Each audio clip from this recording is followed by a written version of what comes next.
Vamos lá. Bom, continuando aí agora a nossa questão de número 9. Na próxima questão da prova, ainda o mesmo estilo, né? Mesma coisa, tá tranquilo, não tem mistério nenhum. A gente tava aqui dando uns pulinhos, quase que começa a aula. Quase que vocês me pegam espreguiçando aqui. Eu já tava aqui, girando o pescoço, tá, ele tá gravando. Eu digo, ô pessoal, e aí, deu pra notar que eu comecei a aula nada a ver, assim, não, opa, vamos continuar o quê? Que eu nem vi a questão. É assim mesmo, normal, eu não tava nem com a prova na mão, peguei agora, pronto. Questão nova, fazer o quê, né? A gente fica aqui no intervalo, às vezes, olha assim, aí, para, discute. Já pegaram com o professor distraído? Ah, é assim, né? Aí o cara fica olhando pra tela o tempo todo. E aí? Você deve perceber, né? O cara fica dando uma olhadinha pra lá o tempo todo. Cadê a hora? Cadê... Eu já mostrei. Já mostrei. Aqui, ó. A luz. Agora, minha verdade. Eita! A luz aqui, pronto. Entendeu? Deixa eu virar a luz aqui agora. Tem uma luz aqui. Pronto. Ok, man. Normal, né? Aí você deve ter percebido que a galera fica olhando assim. É porque tem uma câmera, tem um retorno da câmera e tem um relógio ali. A galera fica preocupada com a hora. É assim mesmo. Bah. Questão 9, vamos lá. Olha aí. Sobre o adjetivo remodelada. Olha só, é o título do texto, né? Tá lembrando, né? Sobre o adjetivo remodelada, presente no título dado ao texto, pode-se dizer que se refere a quê? Olha só. A capacidade humana de criar novas espécies. Pessoal, a gente não está criando Olha só que coisa interessante. Criar novas espécies. Eu vou criar velhas espécies, é? Acho que a banca passou batido nessa história aqui, né? Vamos criar novos. Claro que é novo, isso é criado, amigo. Né? De criar espécies. Bom, pessoal, ok, falso, né? Eu não estou criando espécies. Remodelar a natureza é diferente. Possibilidade de domesticar-se a natureza. Opa! Não foi isso que ele falou no final? Logo no começo da nossa análise da prova, a gente citou isso. Lembra que a gente falou aí? Ele coloca assim, ó. Lá na última frase, no último período mesmo, que ele coloca lá, né? Assim como o ser humano adaptou cavalos e cachorros ao seu modo de vida, é possível que ele, sem querer, domestique grande parte da natureza.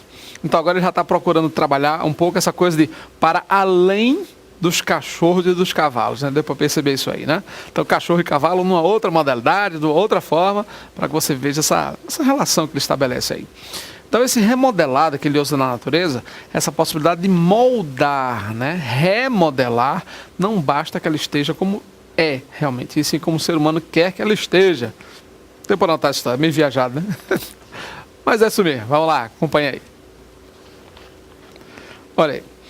Há o objetivo humano de modificar a natureza? Não quer a questão da modificação, não se refere ao objetivo, né? A natureza remodelada é o que ele faz realmente, é essa possibilidade. A intenção do homem de criar um mundo novo, mais pacífico? Bom, também não. Ao projeto divino de mudar constantemente o mundo? Não é questão do pacifismo não, né? Ele não está falando nem de pacifismo, nem de guerra aqui, está fora. Ao projeto divino de mudar constantemente o mundo em que vivemos? Divino. O cara está falando de ciência o tempo todo. Está falando da universidade, de um biólogo, depois falou aí de um geneticista, não, de um botânico, né? Estou falando dos estudos realizados nisso aí. Não tem nada de projeto divino, não. Ok? Vamos lá. Questão de número 10. Na questão 10 ele já está colocando aí, né? Virando um pouco a história aí. Vamos lá. A frase abaixo se encontra na voz passiva é... Bom, você já viu aqui a questão da voz passiva, já viu um pouco essas características aí, né? Olha só. Voz passiva, lembra? Sintética, analítica, pois é. A evolução não é só aquela força que dá origem aos mamutes. Pessoal, olha só, voz ativa, né? A evolução não é só isso. Aqui eu tenho um verbo de ligação, então não tem nem voz ativa nem passiva praticamente, né? O sujeito está aqui, evolução, você não tem um verbo de ação. É importante lembrar que esse contexto de vozes verbais não abrange, né, os verbos de ligação, tá, gente? Esse negócio de transposição de voz, ativa, passiva, essas coisas, isso aqui está restrito realmente aí à questão dos verbos de ação, tá? É aquela velha história, né? Na voz passiva, é aquela que o sujeito sofre a ação, o sujeito recebe a ação. Voz ativa, o sujeito pratica a ação. Mas note, nos dois conceitos, voz ativa e voz passiva. Nesses dois conceitos aí, você já começa a observar o seguinte. No primeiro deles, voz ativa, ou seja, pratica ação, passiva, sofre a ação. A questão de vozes verbais, ela se restringe a verbos de ação, verbos significativos, verbos nocionais, verbos que trazem noção de ação praticada. Os verbos de ligação são verbos não significativos, são verbos não nocionais. Então não esqueça, para avaliar a voz passiva, pode descartar aí seguramente os verbos impessoais e pode descartar também os verbos de ligação. Não tem nada disso. Verbos transitivos indiretos também não. Verbos intransitivos também não, lembra? Os únicos verbos que admitem voz passiva são verbos transitivos diretos, VTD, e os verbos transitivos diretos e indiretos, VTDI, certo? Vamos continuar. Então você tem aí essa questão do verbo ser, está fora aqui. Da origem aos mamutos, bom, tranquilo, está fora também. Letra B. Ela está agora ao seu lado. Gente, ela está, mais uma vez, verbo de ligação. Então o verbo de ligação não está envolvido com voz passiva, né? Nesse contexto não. Está aí, ela está. Então sujeito, verbo, não dá. Letra C. E, pelo que os cientistas estão descobrindo, olha aqui, né? Gerúndio, voz passiva, gente, no máximo particípio, né? Você tem verbo mais si na passiva sintética, voz passiva sintética, então verbo mais particípio aduído na passiva analítica. Certo? Beleza? Letra D. Basta alguma coisa dificultar a vida de uma espécie, o que os biólogos chamam de pressão seletiva. Bom, os biólogos chamam de pressão seletiva. Percebeu? Não há VTD, não há voz passiva aqui de forma alguma. Eles chamam voz ativa, tá? Voz ativa. A coisa dificulta, voz ativa. Nenhum problema. Tá, por que a letra E é a resposta certa? Para que ela seja forçada a se adaptar. Veja, ela está sofrendo a ação. Ela está sendo forçada a se adaptar. Percebeu? Force-a, né? Force-a a se adaptar. Para que ela seja forçada. Aqui é o presente subjuntivo, né? E claro, numa hipótese, numa suposição, entendeu? Se ela é forçada, para que ela seja forçada, alguém irá forçá-la.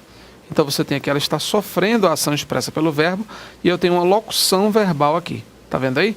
Por que uma locução? Verbo mais o verbo principal no particípio, né? Verbo ser mais o principal no particípio. Joia? Beleza? É isso aí.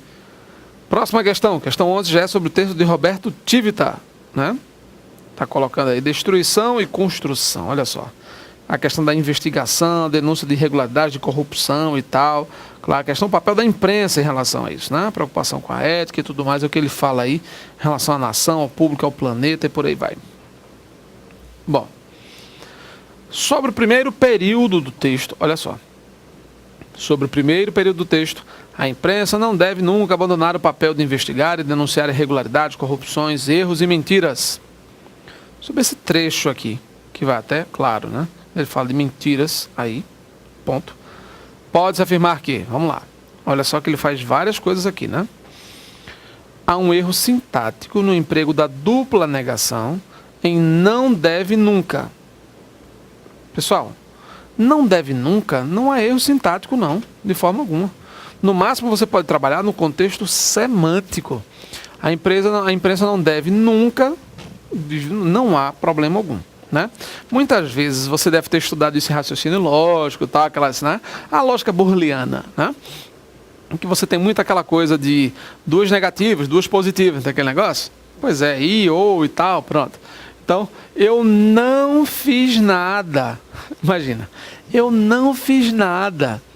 Quando eu digo eu não fiz nada, é claro que eu fiz tudo. Aí você parte já para o raciocínio lógico. Mas é num contexto filosófico, num contexto de lógica euliana, né? Os círculos de Euler, ou então a lógica burliana também, nesse contexto aí. Tá? Mas é raciocínio lógico. Então, muito cuidado com esse negócio para não confundir aí, né? Não fui eu, não. Não fui eu, não. Né? Mas no Brasil isso existe. A gente sabe que em inglês, né, na língua inglesa de uma forma ou de outra, há essa diferença. Eles não usam duas negativas e tal, no contexto sintático aí, em inglês. No português isso acontece. Isso aí muitas vezes pode até acontecer e gerar uma situação bem diferente aí. Certo? Vamos continuar. Veja aí, acompanhe. Vamos lá. Erro sintático de dupla negação. Não, se fosse assim seria no inglês. No português não há. Né? O nosso idioma está acostumado com essa dupla negativa aqui. B, vamos lá. No B ele coloca aí. Os termos irregularidades, corrupções, erros e mentiras complementam os verbos investigar e denunciar. Pessoal, olha só. Ele está colocando esses termos completam o sentido de verbos. Tá, verdadeiro, beleza, nenhum problema. Veja a frase aqui. A imprensa não deve nunca abandonar o papel de investigar e denunciar. Existe um princípio na regência, né? Estou falando na regência mesmo, no emprego de regência, no estudo da regência, que diz assim, né? Nunca se deve dar um único complemento a verbos de regência diferentes. Investigar algo, denunciar algo. Note, você vai investigar algo ou alguém, denunciar algo ou alguém. Os dois verbos aqui, transitivos diretos, não exigem preposição. Está percebendo aí? Eles não exigem preposição para uma coisa bem simples, né? Lógico, os verbos aí têm a regência têm a sua complementação, né, orientada aqui por essas palavras, que estão em sequência numerativa. Irregularidades, corrupções, erros e mentiras. Certo?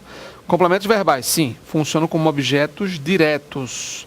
Núcleos do objeto direto desses dois verbos aqui, tá? São núcleos. Mas veja que interessante. Eu acabei de mencionar o princípio da regência que diz: nunca se deve dar um único complemento a verbos de regências diferentes. Olha a nossa dica aí. A gramática, claro, nesse comentário que a gente vai fazer, a gramática normativa orienta o seguinte.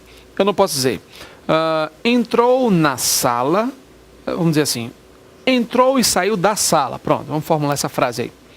Entrou e saiu da sala. Pessoal, eu não posso entrar e sair de algum lugar.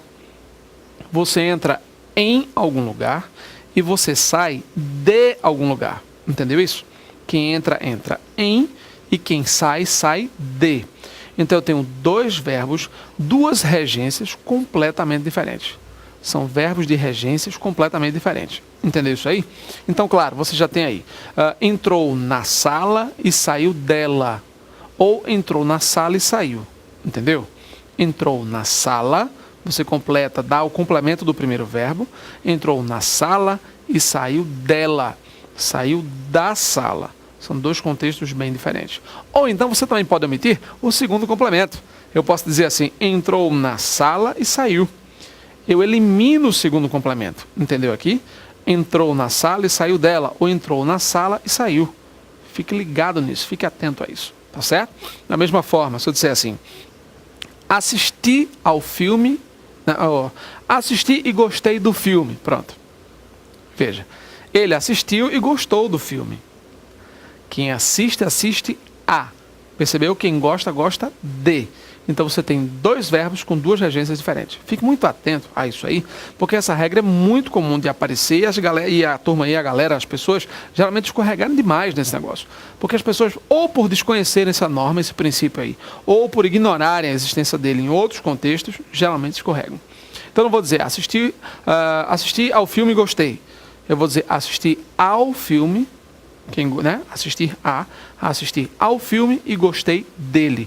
Ou então simplesmente eu posso esconder o complemento do segundo verbo, como eu falei na outra frase. Eu posso até esconder o complemento do segundo, subentendê-lo, mas do primeiro verbo não. Você não pode eliminar o complemento do primeiro verbo. Assisti ao filme e gostei dele, ou assisti ao filme e gostei, certo? Esse é o princípio realmente aí. Sentou e caiu da cadeira. Você senta em algum lugar, você cai de algum lugar. Sentou na cadeira e dela caiu. Entendeu? Ou então e caiu dela. É diferente. Certo? Até porque é óbvio, né? Não vou entrar na sala e sair do quintal. Não dá. Certo? Cuidado aí. Acompanhe. Então, nesse contexto aqui, não houve problema algum, porque os verbos têm a mesma regência. Então, aqui a letra B de bola está correta, realmente houve irregularidades e tal, beleza? São complementos de verbos, são objetos diretos, nenhum problema, tá? C. O vocábulo imprensa equivale semanticamente a jornais e pode ser por ele substituído. Gente, o vocábulo imprensa pode significar os veículos de comunicação, tudo bem. Mas o que ele está colocando é, a imprensa não deve nunca abandonar o papel de investigar. A imprensa não significa necessariamente os jornais, né? Nesse contexto aí, não existe uma equivalência à palavra jornais. Os jornais, e as emissoras de televisão, e as emissoras de rádio.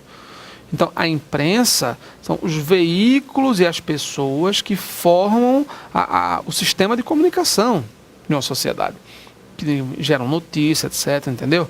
Então, a imprensa não é só jornais. Então, quando a gente fala imprensa, eu posso ter qualquer veículo de comunicação, os grandes núcleos, né, de comunicação de massa, os veículos de comunicação de massa, os repórteres, tudo mais, jornal, rádio, tudo. Certo? Então está errado aqui porque está incompleto. Claro que eu não vou simplesmente pensar em associar imprensa a jornais. Certo? Próxima aula a gente continua, a gente segue nessa questão. Até lá.